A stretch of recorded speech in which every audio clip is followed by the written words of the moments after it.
Hundreds of Google employees are upset at the company's decision to secretly build a censored version of its search engine for China.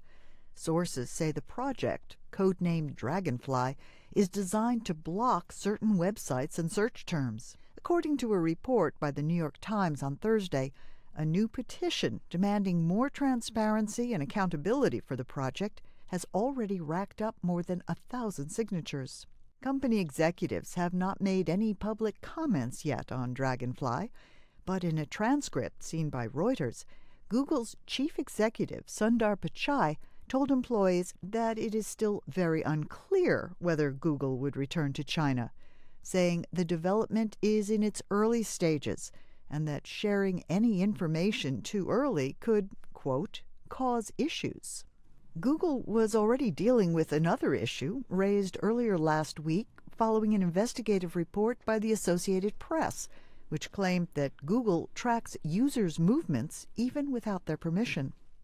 Apps like Google Maps help users get to where they want to go, but that means the search giant requires permission from its users to pinpoint their location.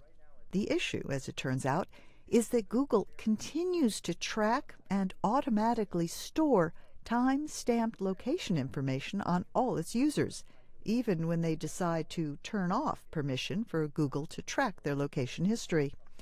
It's an issue that affects anyone with an Android device or iPhone running Google Maps. There's a little icon there that now indicates that I'm hiding from Ella. She can no longer see my location. Many apps require location data to function. There's nothing wrong with this, but you have to be very upfront with what you're doing with that data, and you have to allow people to opt out.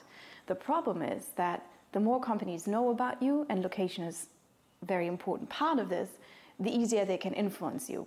And I think the perfect example is you express your choices. You went the extra way and went through the preferences and decided you don't want your location to be tracked, and a company is still tracking you. That leaves many smartphone users worried about their privacy. I don't think they have the right to collect that kind of data without asking permission. I don't think they should without your permission, but if you give your permission, you allow them to, then it's fine. Such privacy issues are becoming increasingly common as people rely more and more on their smartphones and online services. For writer Faiza El Masri, I'm Faith Lapidus, VOA News.